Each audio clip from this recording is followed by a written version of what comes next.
Kajian Ramadan, kajian ke-20. Sarana-sarana untuk meraih kemenangan yang hakiki.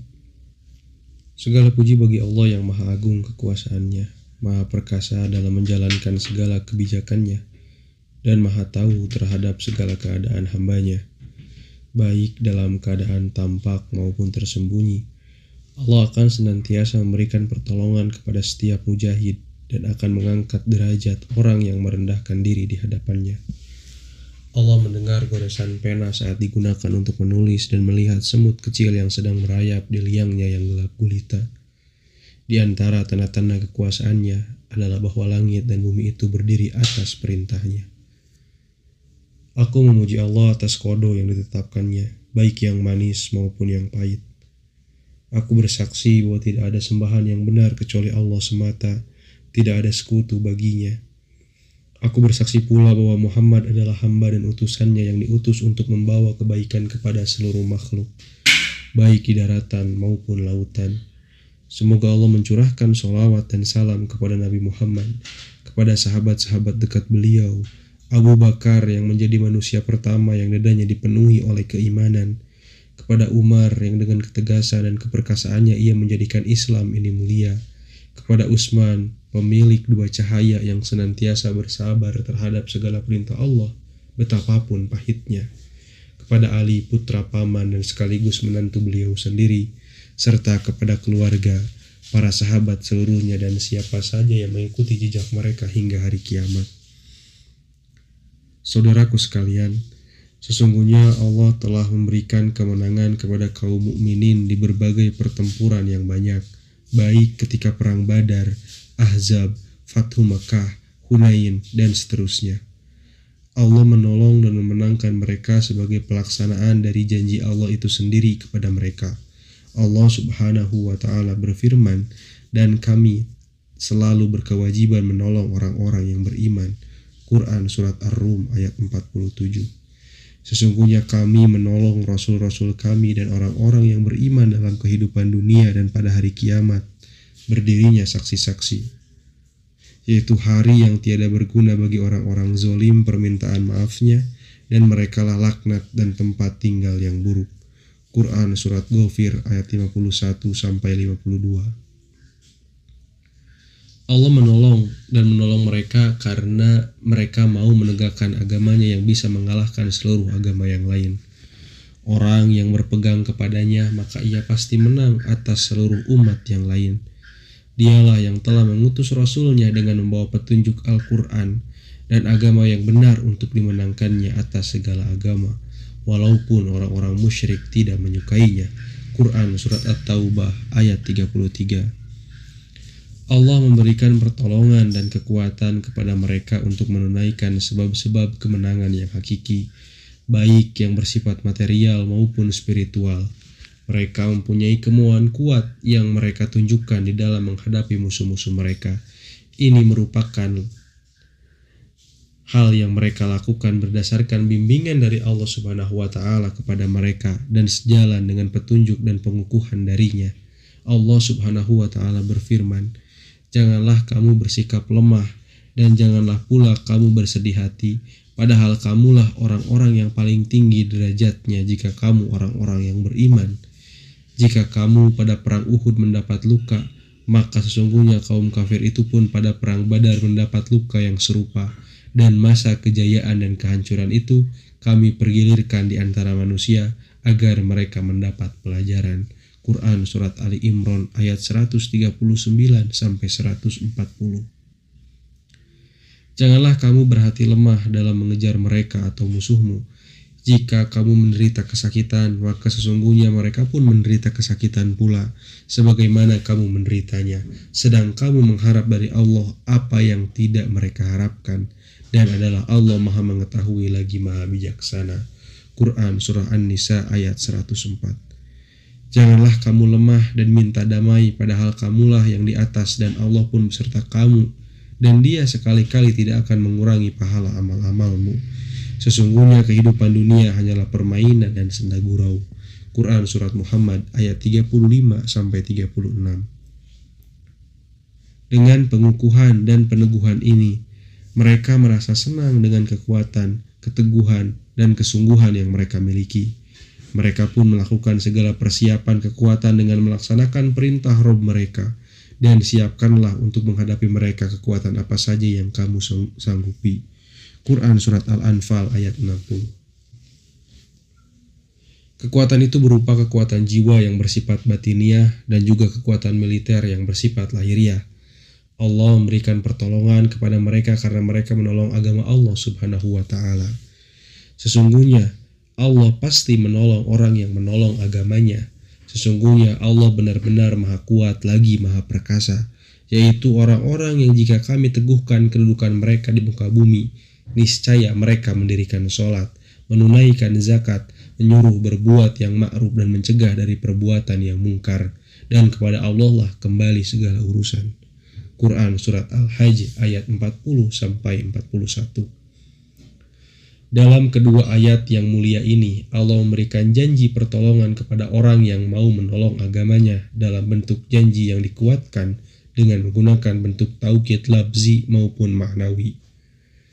Bentuk taukid labzi adalah bentuk sumpah yang disembunyikan atau muqaddarah, dan wujudnya adalah wallahi la yansurunallahu man yansuruh. Demi Allah, Allah pasti akan menolong orang yang menolong agamanya. Demikian juga huruf lam dan nun dalam kata wala yansurunna, maka keduanya berfungsi sebagai taukid atau penguat. Sedangkan bentuk taukid maknawi adalah firman Allah, innallaha laqawiyyun aziz. Sungguh Allah itu Maha Kuat dan Maha Perkasa. Allah Subhanahu wa Ta'ala Maha Kuat dan tidak akan pernah lemah. Allah Maha Perkasa dan tidak pernah lemah dan hina. Setiap kekuatan dan keperkasaan yang menentangnya pasti akan nista dan lemah. Firman Allah yang menyatakan, dan kepada Allah lah kembali segala urusan, merupakan peneguhan terhadap orang yang beriman ketika mereka merasa jauh dari kemenangan dari pandangannya, disebabkan karena keterjauhannya dari sebab-sebab kemenangan itu. Akibat segala urusan itu kembali kepada Allah saja. Hanya Allah yang bisa merubah apa saja yang dikehendakinya sesuai dengan hikmah atau kebijaksanaannya. Kedua ayat ini mengandung penjelasan mengenai sifat-sifat yang akan menyebabkan turunnya pertolongan Allah. Sifat-sifat ini harus benar-benar dipegang oleh setiap mukmin setelah mereka diteguhkan di muka bumi. Jangan sampai peneguhan dari Allah ini membuat mereka tertipu dengan merasa bangga, sombong, tinggi, dan angkuh, serta melakukan kerusakan. Akan tetapi harus sebaliknya, yaitu semakin menambah kekuatan dalam memeluk agama Allah dan dalam berpegang teguh dengannya. Sifat pertama, yaitu orang-orang yang jika kami teguhkan kedudukan mereka di muka bumi, niscaya mereka mendirikan sholat. Quran Surat Al-Hajj ayat 40. Peneguhan di muka bumi tidak akan terwujud kecuali setelah terrealisasikannya peribadahan kepada Allah Subhanahu wa Ta'ala semata. Sebagaimana difirmankan oleh Allah Subhanahu wa Ta'ala, Allah telah berjanji kepada orang-orang yang beriman di antara kamu dan mengerjakan amal-amal yang soleh, bahwa Dia sungguh-sungguh akan menjadikan mereka berkuasa di bumi, sebagaimana Dia telah menjadikan orang-orang yang sebelum mereka berkuasa. Dan sungguh Dia akan meneguhkan bagi mereka agama yang telah diridhoinya untuk mereka, dan Dia benar-benar akan menukar keadaan mereka sesudah mereka berada dalam ketakutan menjadi aman sentosa. Mereka tetap menyembahku dengan tiada mempersekutukan sesuatu apapun dengan aku. Quran Surat An-Nur ayat 55. Jika semua hamba telah beribadah kepada Allah secara murni atau ikhlas kepadanya, baik mengenai perkataan, perbuatan, maupun kehendaknya, di mana dalam beribadah itu hanya menghendaki keridhaan Allah dan kampung akhirat, tidak menginginkan pangkat, kedudukan, atau pujian dari manusia, juga tidak menghendaki hal lain dari harta benda dunia. Lalu ia terus melaksanakan peribadahan seperti ini dalam keadaan terbuka maupun tersembunyi, dalam keadaan sempit maupun longgar, maka Allah akan meneguhkannya di muka bumi. Dengan demikian, peneguhan di muka bumi menuntut adanya karakter ini, yaitu penyembahan, atau ibadah kepada Allah saja dan tidak menyekutukannya. Sifat yang kedua, menegakkan sholat, yaitu menunaikan sholat sebagaimana yang dikehendaki oleh syara' dengan memenuhi syarat-syaratnya, rukun-rukunnya, kewajiban-kewajibannya, serta menyempurnakannya dengan sunnah-sunnahnya.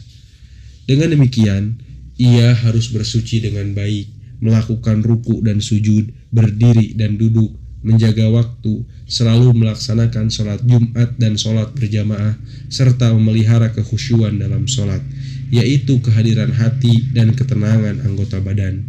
Sebab khusyuk itu merupakan ruh dan inti dari sholat. Sholat tanpa kekhusyuan seperti jasad tanpa nyawa.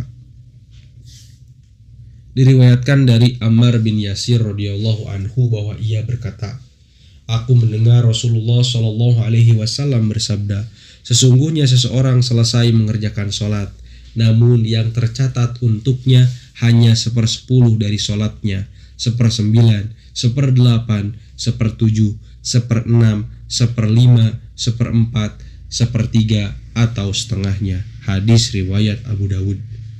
Sifat yang ketiga, menunaikan zakat, yaitu memberikannya kepada mereka yang berhak menerimanya untuk membersihkan jiwa mereka secara utuh tanpa ada kekurangan. Dan hal itu ia lakukan untuk mencari karunia dari Allah dan keridhoannya.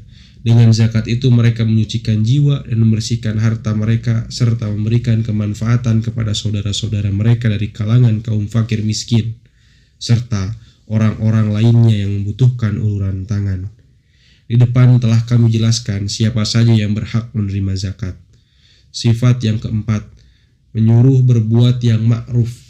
Yang dinamakan ma'ruf adalah segala yang diperintahkan oleh Allah dan Rasul-Nya, baik yang wajib maupun sunnah. Mereka menyuruh berbuat demikian dalam rangka menghidupkan syariat Allah, memperbaiki para hambanya, dan meraih rahmat serta keridhoannya. Orang mukmin kepada mukmin yang lain adalah seperti satu bangunan, sebagiannya menguatkan sebagian yang lain, sebagaimana halnya seorang mukmin itu suka melaksanakan ketaatan kepada Robnya, maka demikian pula lah bahwa ia juga suka bila saudara-saudaranya itu melaksanakan ketaatan kepada Allah, sebagaimana halnya yang dirasakan oleh dirinya.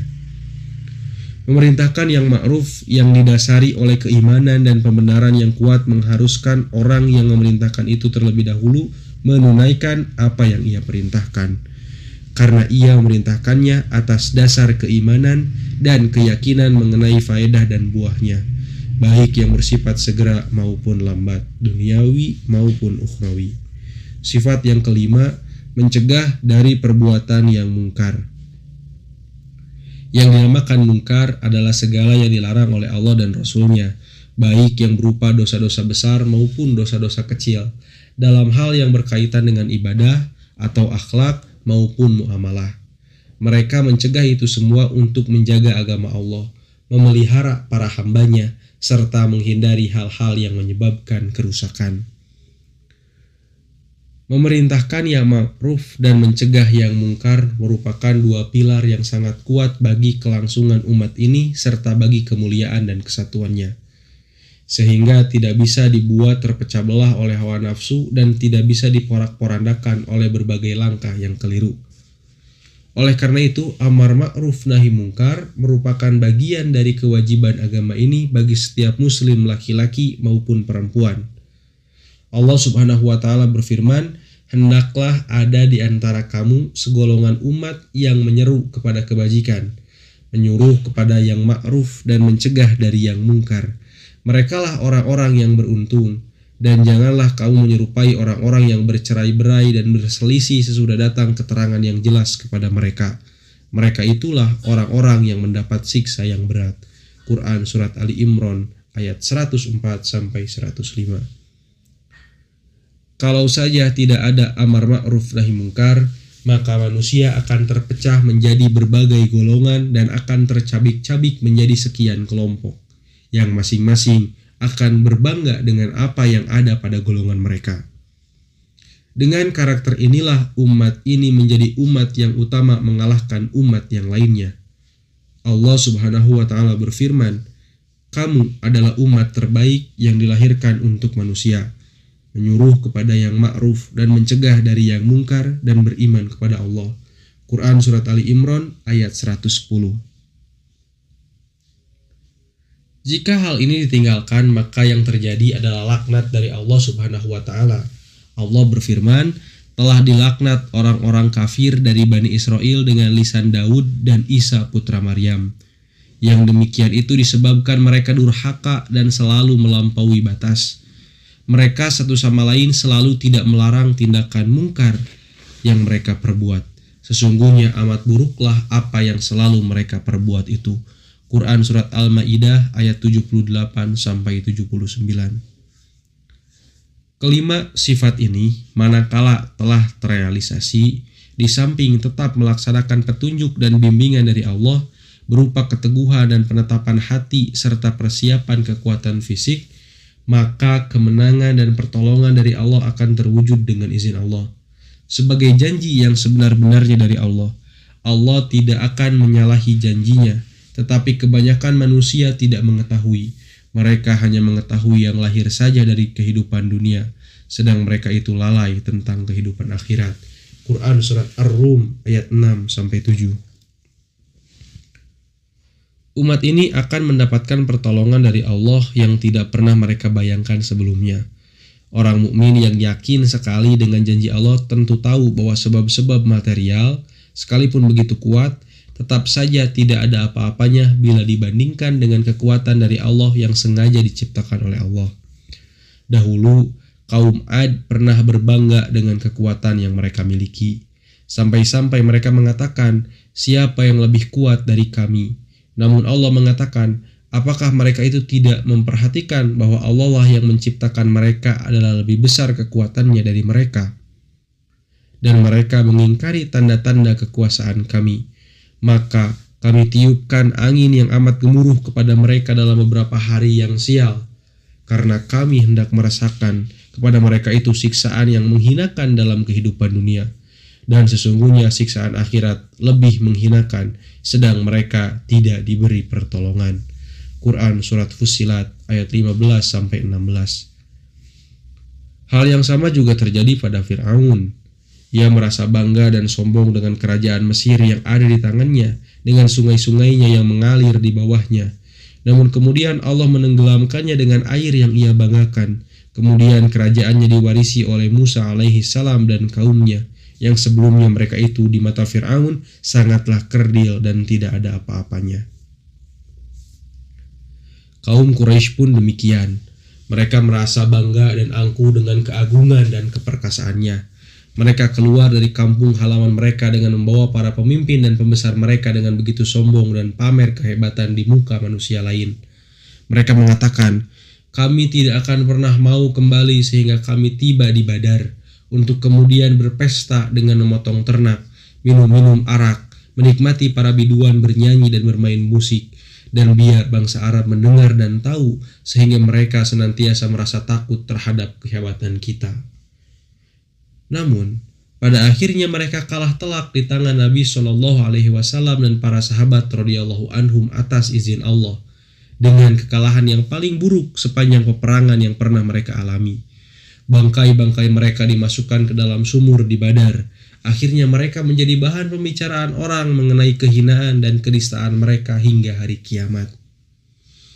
Kita, kaum muslimin di zaman ini, jika mampu melaksanakan sebab-sebab terwujudnya kemenangan dan pertolongan dari Allah, yaitu dengan melaksanakan kewajiban agama kita, sehingga kita menjadi teladan yang menjadi orang yang diikuti, bukannya menjadi pengikut orang lain. Lalu kita berupaya memiliki dan menguasai seluruh sarana perang modern dengan penuh kesungguhan dan ketulusan, maka sungguh Allah pasti menolong kita di dalam menghadapi musuh-musuh kita, sebagaimana Allah telah menolong dan memenangkan para pendahulu kita. Allah benar-benar memenuhi dan mewujudkan janjinya, menolong hambanya serta menghancurkan golongan-golongan musuh. Sebagai suatu sunatullah yang telah berlaku sejak dahulu, kamu sekali-kali tidak akan menemukan perubahan bagi sunatullah itu. Quran Surat Al-Fat ayat 23. Ya Allah, bantulah kami untuk bisa melaksanakan sebab-sebab mendapatkan pertolongan dan meraih kemenangan. yang dengan itu kami mendapatkan pertolongan dan kemenangan, meraih kemuliaan dan kehormatan, sehingga Islam menjadi tinggi sedangkan kekufuran dan kedurhakaan menjadi hina nista. Sesungguhnya Engkau Maha Dermawan. Semoga Allah senantiasa mencurahkan sholawat dan salam kepada Nabi Muhammad serta kepada keluarga dan para sahabat seluruhnya.